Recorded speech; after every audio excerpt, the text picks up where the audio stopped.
McKenna Bere. Mom is an immigrant from Kenya. She raised you as a single mom. You went to UIS. You played college tennis. Went and became a lawyer in Indiana. Was part of the Black Lawyers Association at your law school. And now you're working for the state. Yes. So my real question is, when are you going to start getting into politics? Because that is like, when are we going to start seeing that? That is like if I've ever heard of like a person primed for politics, that's your story. Well, I appreciate you saying that. Yeah. I think politics are just so difficult. Oh, I wouldn't wish anybody to get in politics right now. I just think that even when you go in with the best intentions, you have to play the game a bit. So I think there's things you concede here and there, still with a good heart. But Yeah. I think it just gets... It's a smear campaign. With that, what I would say is our system of politics, or politicians, of how we get politicians elected, it feels like who's the best debater. And what I think we need is the best facilitator. Like, who can, like, bring other people to the table and push something through. Like, that, not who's the loudest or who has the best talking points. Like, can somebody be a great collaborator? Maybe that's what we need. Instead of a debater, the great collaborator. Which is interesting, because actually I've thought, like, towards the end of my career, what I'd really like to go into is negotiation and mediation. Oh. So I got a little bit of practice with that at an internship I had done at like a private firm, and I really, really enjoyed that. Of just coming in, it's like, okay, both parties, we don't want to go to court, but where can we find some middle ground? So I guess that's my my How does that play out in your private life? Pretty good, actually. Does anybody ever like throw that back in your face? You wanted to be a mediator, now you're not compromising at all. I don't think so. I feel like I'm actually like the friend that can like make peace between people. I would so use that against people. Like, you want to be a mediator, now you're not. It's probably why I only have one friend, but that's another reason. That's another story. Your wife? Yeah, she's great. And even then, she's just legally bound to me. Okay, so this is going to be a fun one. All right, lightning round, okay? All right. As a lawyer, have you ever said objection in the courtroom? I have not. Do you want to? I don't. You don't want to say that? Like, objection! No, I don't know. I'm not much of a litigator. I really love, like, writing. Yeah, I love brief writing, everything about it. So I would say, don't get into a fight with me over text, because that's where I'm bad. That is awesome. Give me some like time to deliberate, look at it, think about all the views, and boom, I got your right back. My goodness, that's hilarious. I love this, by the way. But so like, you don't want to have you can't handle the truth moment, like, code red, you can't handle it. No, that's not what drew me to the law. Okay. But I respect it. I think you there's people respect that have that personality that can go out there and do that and achieve justice that way, and I think it's awesome. Okay. But no, I'd rather be typing away and shipping at the system through research. Ooh, I like that. Letter of the law or spirit of the law? Spirit of the law. Spirit of the law. Okay. So you are a natural push the boundaries kind of person, aren't you? I think it's more realism, because like the letter of the law, you were, with people, you're writing laws in this perfect world where everybody does everything right, nothing, there aren't any other factors, but that's not the world we live in. So I think spirit of the law, let's see what's really going on, and I always say that way. I always say that with faith is like, we need a real life faith, like a faith that can handle gray situations and some uncomfortable situations instead of some ethereal, some kind of something that doesn't work in real life. So, okay. Lawyers have their own language. Like, y'all have a lawyer speak type of thing. Yeah, legalese. Yeah. So how do you say this? Can you reinterpret this for me? Okay. This feels shady, but I can't prove it. Okay, this feels shady, but I can't prove it. You may you may have to cut some of this No way. as I process. Or you're just gonna keep on zooming in. We'll come back. We'll come back to that one. Back to that one. That's tough. That's a tough one to throw it out there. Okay. Have you ever just come across a law where you just knew whoever wrote it was in a bad mood? Like they got dumped the day before. They just start slamming out some laws. Yeah, I would say so. There's some where it's like, this is oddly specific. Like, what happened? Okay, Yeah. that makes okay. Here's one. Do you trust people more or less after becoming a lawyer? Oh, way less. Really? Yes. That's not inspiring to me whatsoever.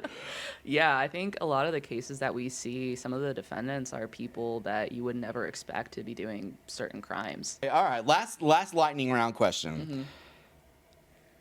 Is the system fair? No.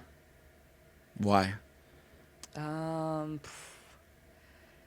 Because I think kind of what I was saying earlier, we make these rules in a vacuum, and there's so many factors that go into it. So I think we can agree on certain crimes that are wrong, but then sometimes when you look at the why it happened, then it feels like somebody should have intervened earlier to have helped that person. So it's almost like I don't think you should now be in jail, like something failed you along the way. So it feels unfair that because of all these factors, you got here, you committed this crime, and now you have to face this punishment. But at the same time, it's like you have to think of the victim's perspective as well. So I think that's part of why criminal justice it's an adversarial system, and it's really important to have people who are doing their very best on both sides because it's a whole story at all times. So I think as prosecutors, people kind of get caught up of thinking it's like you're just trying to put people away, but then you have these victims who are talking to you about these experiences they've been through.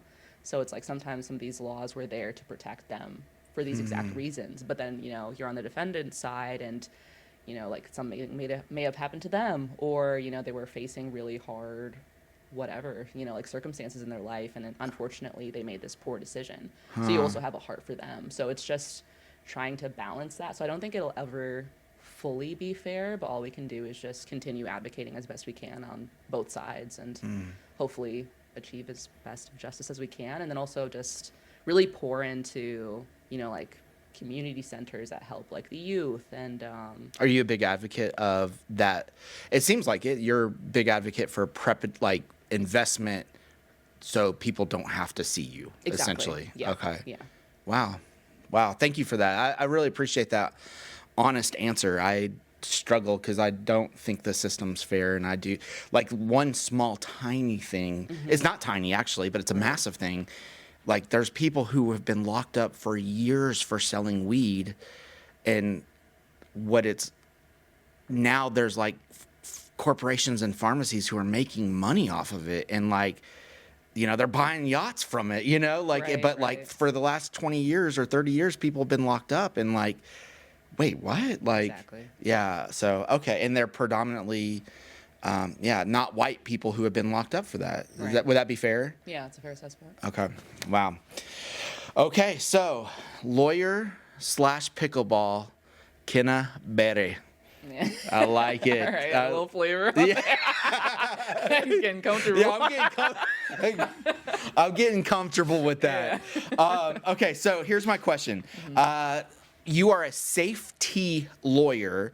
We went back and forth and on this because I was like, so what? How can we shorten it? And you're like, no, dude, that's my title. What is it? Tell me what a safety lawyer is. What is Safety Act, but Yes. essentially. Oh yeah, you're all kinds of lawyer right there.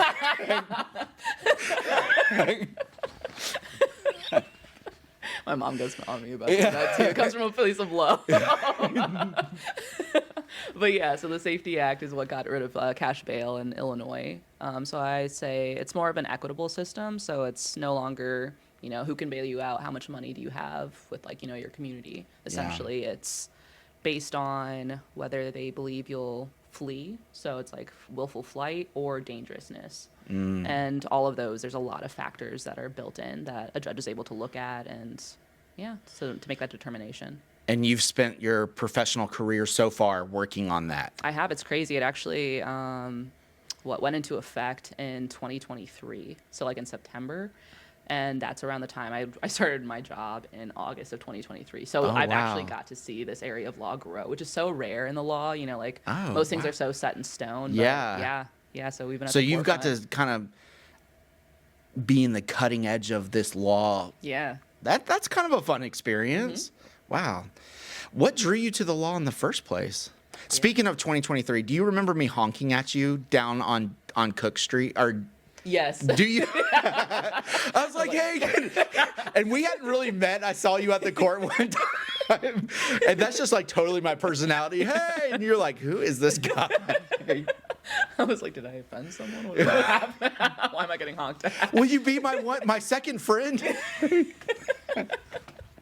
Okay, so what inspired you to go to the law? Like, are you like, the law is beautiful and it's so poetic, and like, what inspired you? That's actually kind of a funny story. Fourth grade is when I decided that I was going to become an attorney. Oh man. Okay. Yeah. So I had this really cool science teacher, and she used to let us, like, as we were going through our exams, tests. Why am I saying exams? Like, we're what fourth grade did you go to? We had 30 page papers. Our science test. Yeah. We were just looking at the molecular level in fourth grade of.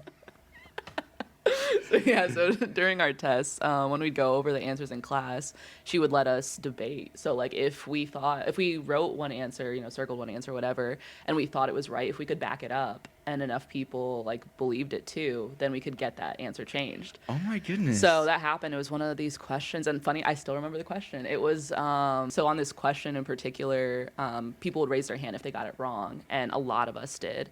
So I raised my hand, and I had, I guess, a good enough answer, and my teacher was like, okay, anybody who selected that answer, you can change it to being correct now.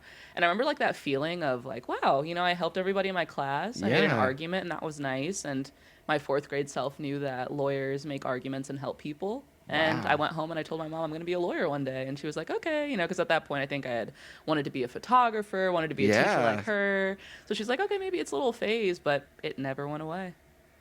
That's interesting. And you had to make it, though. You had to make the argument, and now you don't want to make the argument. You want to write the argument. Mm-hmm. Interesting. So, like, when you see an edit, do you read the newspaper? Are you, like, old like me? Because I got these grays coming. Do you read the newspaper? Or, like, do you read news?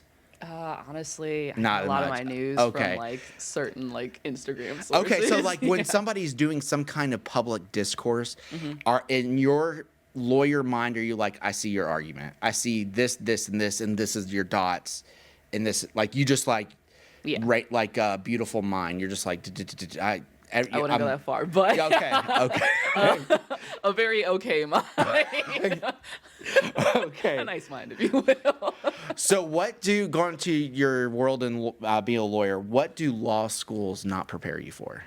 Ooh. Like, as you're in the real world, what do they you're like, yeah, that's not what they prepared me for. Honestly, I think in a lot of like the research office politics. Some of that.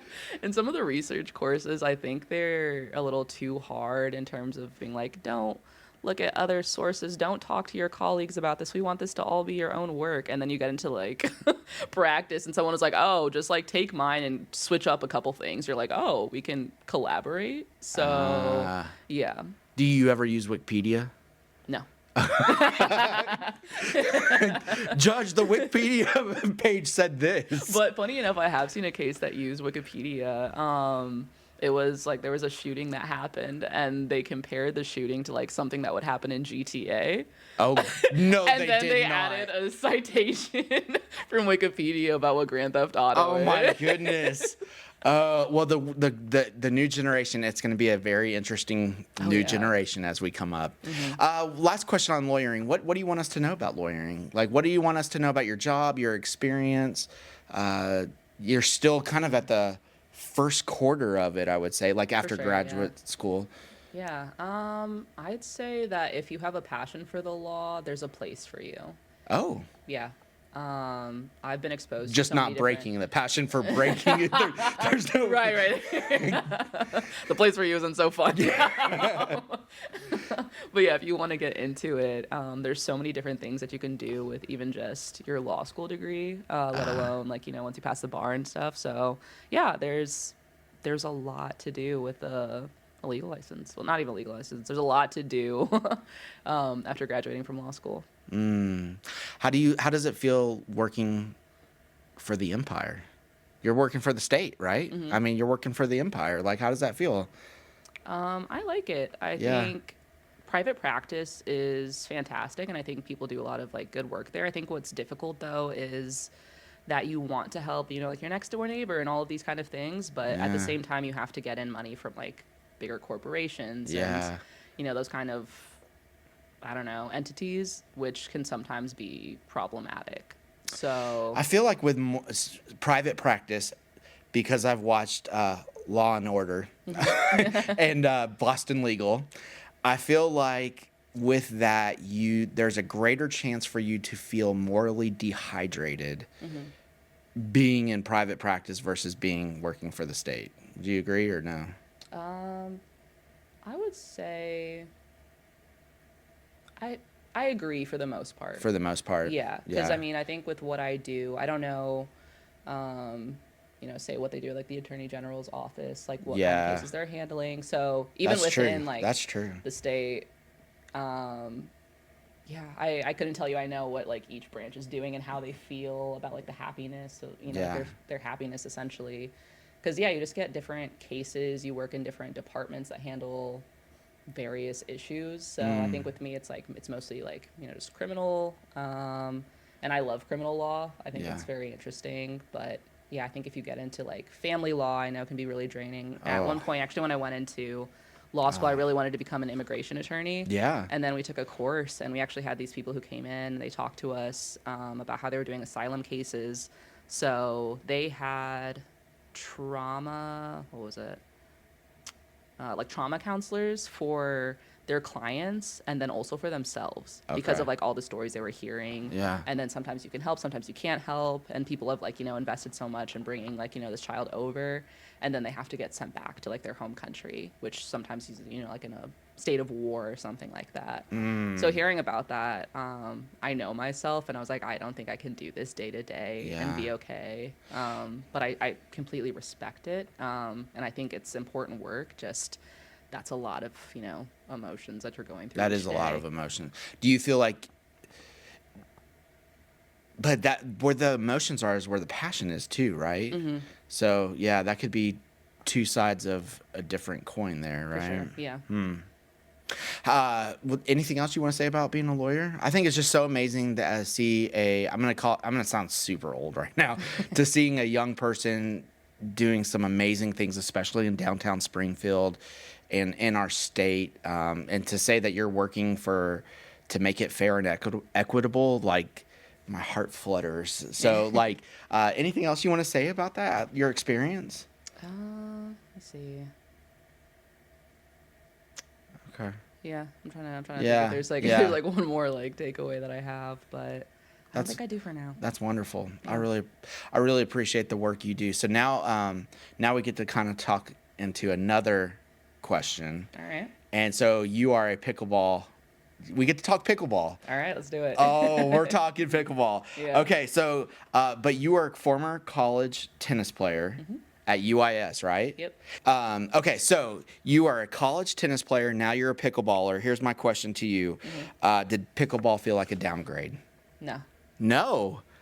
Okay. Do you think, I'm going to phrase it as do you think tennis players think they're superior to pickleball players? Yes. Why is that? Because people think that like tennis is a more physical sport, and also, I mean, the name pickleball sounds. It is a weird name. The way the ball sounds when you hit it and when it bounces. Yeah, we have a lot of strikes going against us, don't we? Yeah. Oh my goodness. Yeah. So. Okay. So one of the questions is, what is the most pickleballish thing that would never happen in the tennis world? Like, what's something in our culture of pickleball that you're like, that would never happen in the tennis world? Are we talking like on the court or off? However you interpret it. Okay, on the court, I would say like everything about dinking. Like, nobody's doing that. Nobody's dinking. Nobody's like, ooh, let's like stay at. Let's stand at the kitchen and just kind of tap it, tappy tap. Right. Let's be at like like the service boxes and just hit each other and not kill the ball. So that was like the one thing that took me a while to kind of adjust to was like anytime a pop up would come, I'm like, I'm coming in and taking it. And it's like, no, the kitchen line. I was like, ah, dang, okay, I forgot. Okay. Yeah, the pickleball world, we have some strikes against us, don't we? I'm hoping to.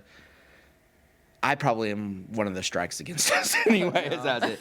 I think people, like especially tennis people, I think they need to start playing with more competitive players. Yeah. Because I think that's what happened with me too. It's like when I came in, I was like, oh, this is nothing. But actually, it was my mom, and my mom. Your mom is so good. Yeah, she's very competitive too. Yeah. So I think I was on break or something like that in college, and I came by, and she was playing like pickleball with some friends, and I was like, oh, okay, like looks interesting. Let me just try it out. It was like some like older ladies. I was like, oh, I'll be fine. I play tennis. They just whooped up on you. Yeah. I got whooped up on. I was like, I gotta get better at this. And over the years, I've gotten to play with better players, and it's like this is so fun, and it can be really competitive. But I also like the spirit of pickleball too. I feel like it's one of those where you can finish playing. It can even be like super competitive, and you're like, so same time next week, like tennis. You get done with like a really harsh tournament, like. People really aren't like, hey, if you're ever around, I'd love to play with you. It's like we're going home. I don't want to see that person again. Really? Yeah. I mean, I don't know. Maybe that was people your experience. had other experiences, but I felt like it kind of had a little bit of that country club coldness. I was about to say, I don't think I fit the tax bracket for playing tennis. Like, I don't have a diverse portfolio outside of whatever my annuity is. Yeah, I didn't either, but I had people who really helped me. I had like coaches around. Actually, funny enough, around Springfield because I was in Lincoln playing high school tennis. And then some of the coaches from Rochester were like, okay, you're starting to get better. Come out and like do some of our like open play nights kind of things. Yeah. And then also some of the coaches from Glenwood too were like, oh, hey, you should like check out these USTA tournaments. So people were really nice and kind of helped us figure out what to do. Yeah. And then got in contact with like some more coaches to kind of help me on the side. Yeah. So it was actually really, really nice. So I definitely benefited from that. And that's how I ended up at UIS. I love it. Two things and we'll get you out of here. First, the first of the two, you work downtown. What's kind of your experience? A big part of this is my passion for downtown. What's kind of your experience working downtown? Do you take walks? Or are you like, nah, I don't walk downtown? What's your experience been? Because this is kind of the place where you started off, right? Mm-hmm. Yeah. I'll take like little walks and stuff like that sometimes during my lunch break. Right now I work hybrid, so you work from home. Yeah. Yeah. So I'm definitely enjoying that. But I think downtown's beautiful. I actually my first apartment when I moved out here was like 3 blocks away from where I live. So I've been over there. I had picked your mom up one time. Yeah. So it was cool. Picked your mom up for pickleball one time. We're good. A family man over here. Pastor Tony. We're good. Right. I know how to kill an interview just like that. So no, with that I used to like walk to and from work, which was really nice. So yeah. Okay. I think downtown's beautiful. Yeah, wonderful. Last question. If Abe Lincoln, what would Abe Lincoln hate in our culture today? Like what? That's my new segment. What would Abe? I'm starting off. You're the first one out in the wild. What would Abe Lincoln hate? I'm gonna say the first thing that came to my mind, which is kind of stupid, but I feel like baseball caps. But he had what are those top hats? Yeah, but he would hate them. I feel like you'd be like, "What is this small hat? This flimsy." That is amazing. That is the best answer ever. Oh my goodness. I love that so much.